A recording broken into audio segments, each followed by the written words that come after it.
Yeah, I wasn't there for long. I got traded right at the trading deadline, and I found out from Michael Ray Richardson. Michael Ray Richardson came over to my house about 6 o'clock in the morning because he was out and about, and he said, "Mac, I heard you got traded." So I'm coming to the door, rubbing my eyes and stuff. I said, "What are you talking about?" He said, "I heard you got traded."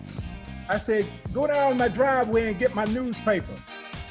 I went down and got my newspaper, my New York Times, and opened it up and saw why I'd gotten traded. The Knicks hadn't even called me or told me anything. So, we had to straighten some things out before I even got to Boston. I didn't want to go to Boston because I was hated in Boston, and I hated Boston myself. Why'd you hate it?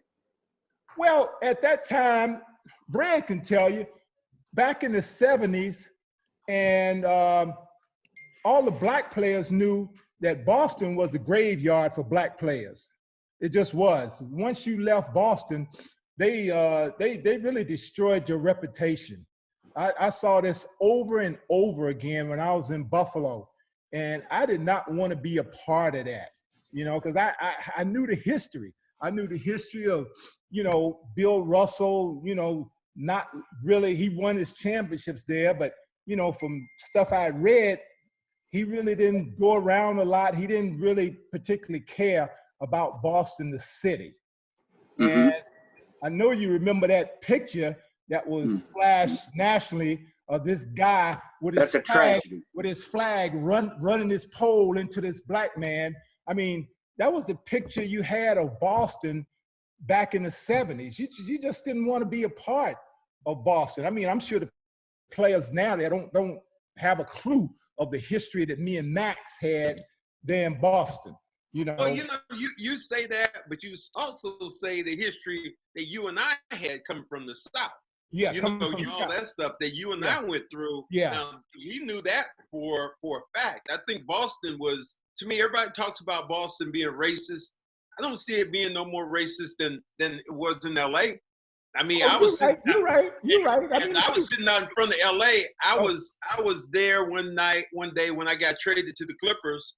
I was sitting out in front waiting for a friend to come out and have dinner, lunch. And all of a sudden I hear the microphone, somebody comes with a mic, "You in the blue car, put your hands on the steering wheel." I'm like, damn, somebody in trouble. I looked and saw my car was blue. Oh, boy. And there was 2 LA police officers walking up with guns drawn and saying, "Well, we heard that there were some rental cars." And so, how the hell am I still in the damn rental car? So, I mean, we can talk about Boston in that way, but I think we've seen it in almost every one of these cities.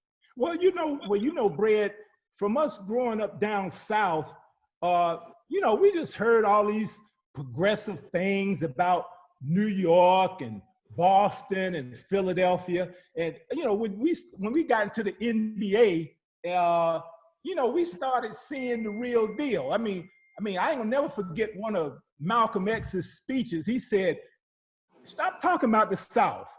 Long as you south of the Canadian border, you south." And he was right.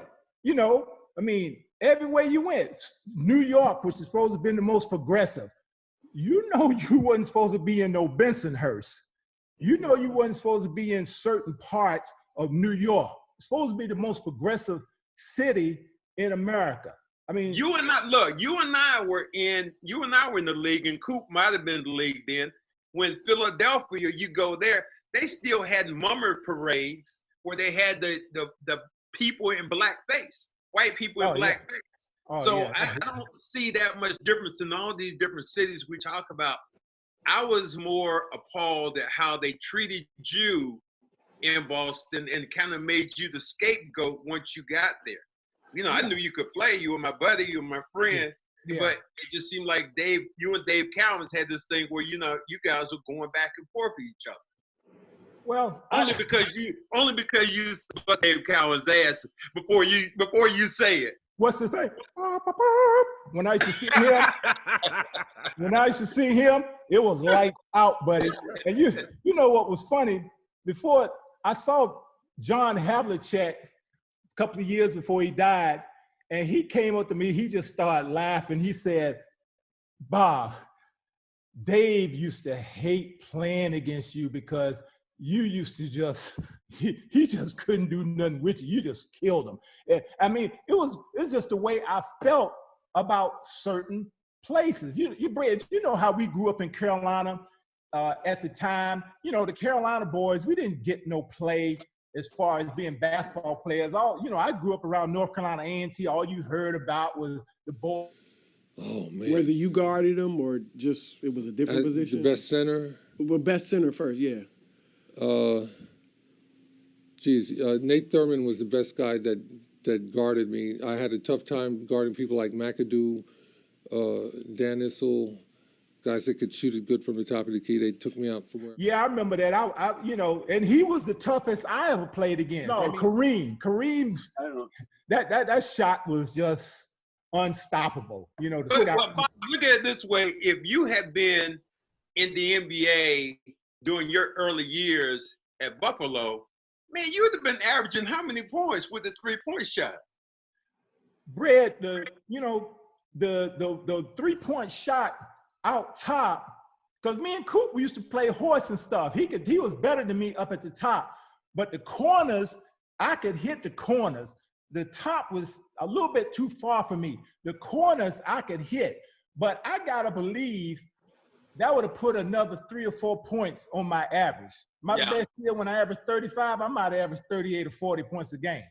Let me interject this, and please. Just listening to you and Maxwell talk about your upbringing and like you said, you down North Carolina A&T, that form of basketball, you coming from the streets, because we all kind of came from there. Do you feel that that's what really got you ready to play in the NBA, to have that vigor and that venom to play against people as opposed to, and I mean, you went to a very prestigious school, but just think about, had you gone away or left North Carolina and gone to school, do you think that upbringing helped you survive in the NBA? And then Max, you too? Well, for me, playing against, I went to UNC Charlotte. So I hated anybody who was from Carolina, like Bob McAdoo. I hated those guys. Anybody who went, any of them Tar Heels, I hated them. So that was the first thing. And then, Coop, this is what really got me ready for the NBA. My first year, getting ready to come into the NBA, I played in the Bob McAdoo Summer League. Bob McAdoo had this great summer league, and he had always had his team loaded and stacked with people like ML Carr, all these different shooters. Well, the first time I played against Bob McAdoo, I could handle a little bit. I was handling before Magic. I come down, McAdoo reaches for the ball. I throw it behind my back. I remember that. Ball over in the corner, hit this shot, and the crowd just goes, woo. I remember that, Brad.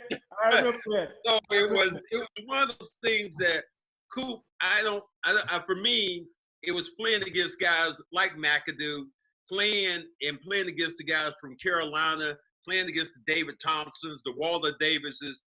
That's what really got me prepared to play, because I didn't really know if I could play as well until I played those particular guys every summer. And I'm thinking like, that guy ain't no better than me.